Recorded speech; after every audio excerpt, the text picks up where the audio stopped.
제가 어저께 사랑니를 하나 뽑았거든요. 사랑니를 하나를 뽑았는데 그 사랑니를 뽑고 나니까 그 치위생사 선생님께서 부탁하신 말이 있었는데 그 말 중에 하나가 어, 뜨거운 것을 일주일간은 먹지 말라는 것이었습니다. 그런데 이 뜨거운 것을 먹지 말라는 이야기를 딱 듣는 순간에 어떤 생각이 들었냐면 이걸 먹지 말아야겠다라는 생각이 들기보다는 오히려 내일 저기 갈비탕 먹을 생각이었는데 라는 생각이 딱 드는 거예요. 사실 며칠 전부터 그렇게 생각을 하고 있었거든요. 그래서 갈비탕 먹으려고 마음 먹었는데 이렇게 하면 나 어떡하지 라는 생각이 딱 드는데 먹어야 될까요 말아야 될까요? 아무리 생각해봐도 먹지 않아야 되는 게 옳습니다. 그럼에도 불구하고 어떤 생각이 드느냐, 당연한 일임에도 불구하고 마음속에 아쉬움이 생긴다는 것이죠. 사실 그런 일들이 우리 삶 속에서 얼마나 많겠습니까?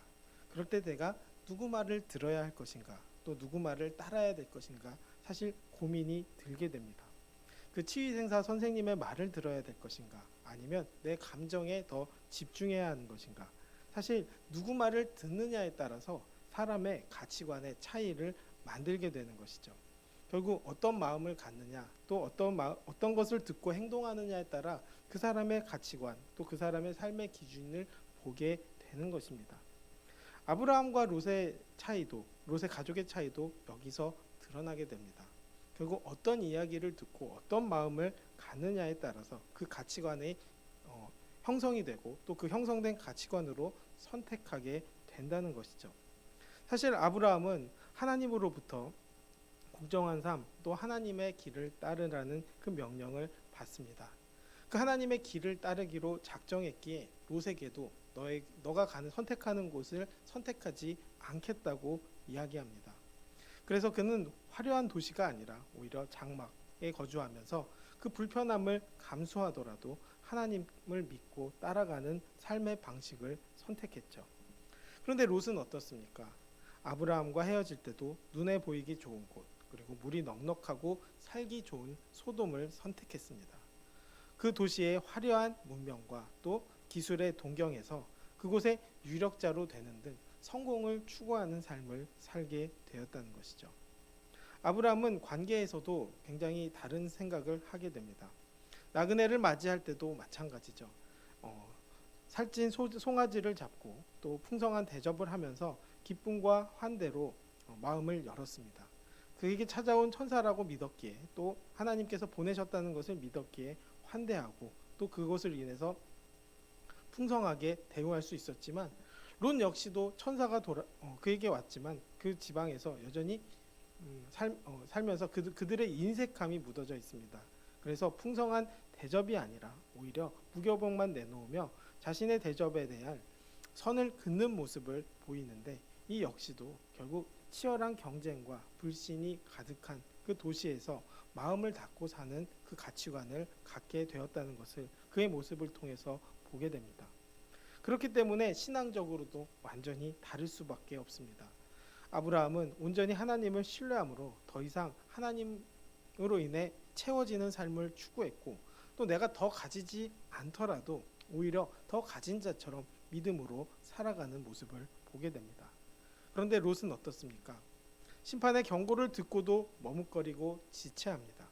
구원을 받는 순간에도 산으로 가라는 명령 대신에 오히려 작은 땅 소알로 가게 해달라고 핑계를 대며 믿음과는 전혀 관계없는, 그리고 순종에는 전혀 관심 없는 신앙의 모습을 보게 됩니다.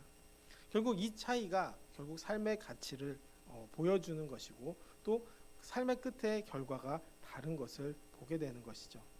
아브라함은 하나님 중심으로 영적인 풍성함을 누리고 또 가치관이 하나님께 시선을 맞추고 사는 반면에, 롯의 가족은 세속적인 안락함과 또 소돔의 인본주의적인 사고방식을 따라감으로써 삶의 비극을 초래하게 되었습니다. 결국 그 초래한 결과가 롯의 아내의 모습으로 드러납니다.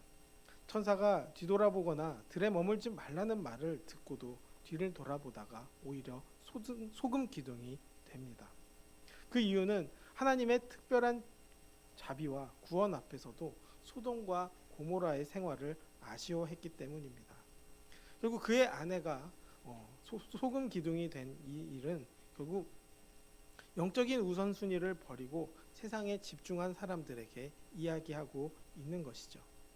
결국 단순히 고개를 돌린 행위 이상의 의미가 있음을 보게 됩니다. 그가 소돔에서 누렸던 모든 재산들, 또 문화들, 그 삶의 방식을 끝내 마음에서 내려놓지 못했다는 것이죠. 몸은 빠져나왔지만 여전히 마음은 소돔에 붙잡혀 있었다는 것입니다. 결국 익숙함, 또 그 세상에 휩쓸렸던 익숙함 때문에 그 익숙함이 쌓이고 쌓여서 그것이 온전한 선택의 결과가 나타나게 되었다는 것을 보게 되는 것이죠. 결국 우리의 신앙도 마찬가지가 아닐까 생각합니다. 내가 정말 주님을 따르기로 결단했다면 세상적인 부귀영화와 또 미련들을 버리고 하나님을 바라보는 믿음의 사람이 되어야 한다는 것을 보게 됩니다.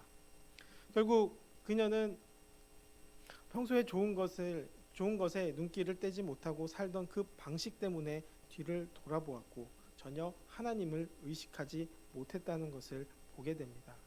결국 그 결정도 결국 하나님께 있다는 것, 또 하나님을 선택해야 된다는 것을 오늘 말씀은 이야기하고 있는 것이죠. 소돔과 고모라의 심판 직전까지도 사람들은 그 심판에 대한 이야기에 관심을 갖지 않습니다. 롯의 사위들도 관심을 갖지 않았고 오히려 장난치지 말라는 식으로 따지지 않습니까? 그런 사람들의 모습은 어떻습니까? 결국 먹고 마시고 사고 팔고 자기의 일상적인 일에만 몰두한다는 것을 보게 됩니다.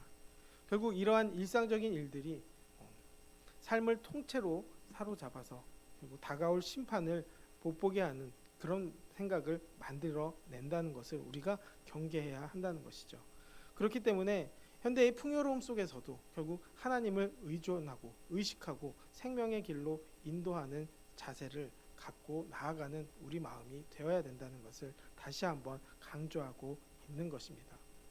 결국 그렇게 세상을 바라봤고 또 세상을 의지했기 때문에 여전히 의지했기 때문에 건짐을 받고도 돌이키지 못해 소금 기둥이 된 롯의 아내가 있지만 반대의 사람이 있지 않습니까? 바로 아브라함입니다. 아브라함은 전혀 내용이 다릅니다.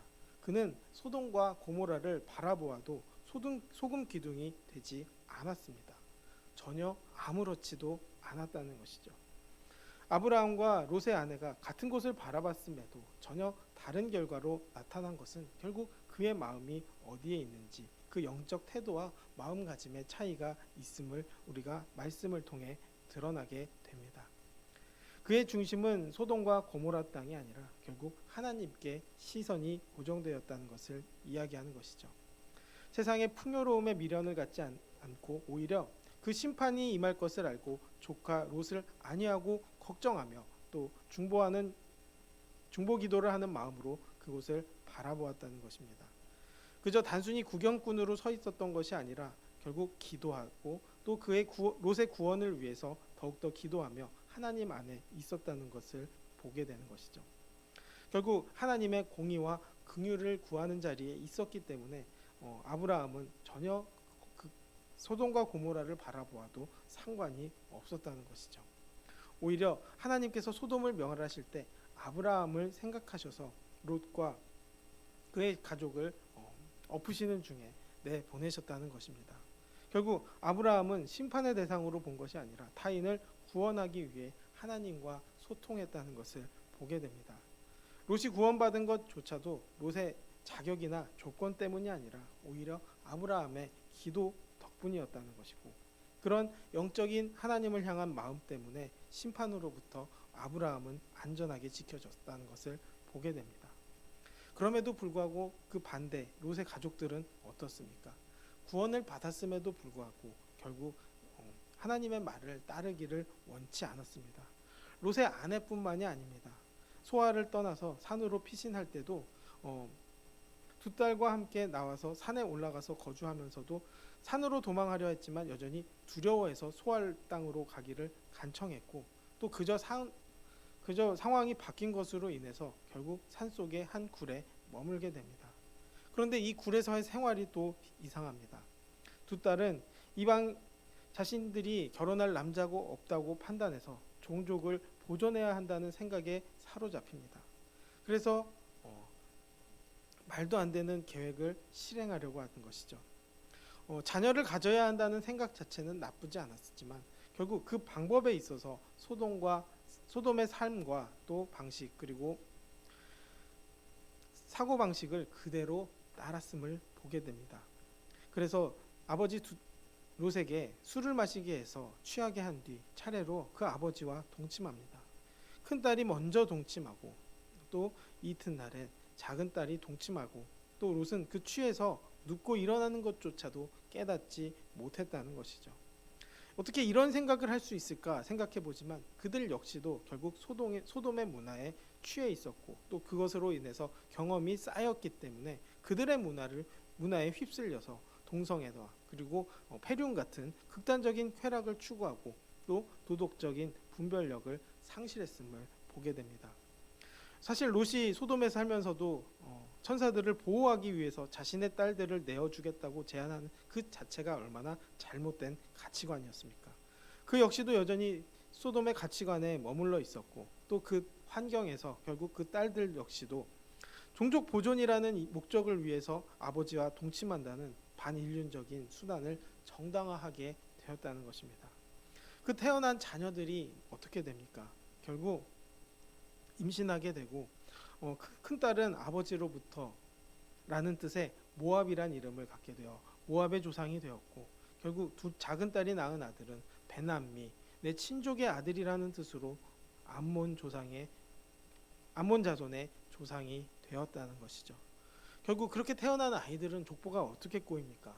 이 아버지인지 할아버지인지 상황을 모르겠고 이 아들인지 또 동생인지 모르는 상황을 완전히 만들어 버렸다는 것이죠.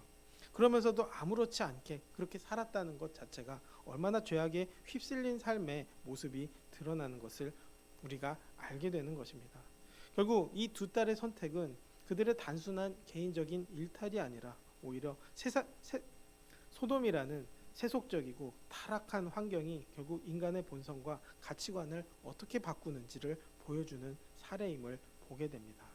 결국 경건하지 못한 자녀들이 태어나게 되었고 또 경건하지 못했기에 오히려 하나님에게 인정받지 못하는 민족이 되었다는 것이죠. 그들이 구원을 받았음에도 불구하고 결국 신앙적인 지체와 또 잘못된 선택으로 인해 그들의 자손은 이스라엘의 총회에는 들어가지 못하게 되었다는 것입니다.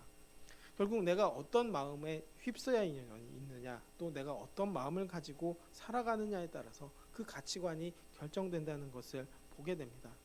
내가 진심으로 하나님을 따를 것인가 또 순종할 것인가 아니면 내가 세상에 휩쓸려서 세상이 추구하는 것들을 따라갈 것인가 우리는 늘 고민해야 합니다.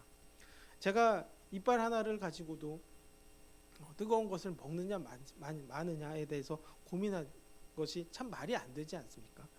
그럼에도 불구하고 그런 생각을 했다는 것은 결국 제 마음속에 마음에서 울리는 소리들이 있다는 것이죠. 이것을 걷어내야 한다는 것입니다.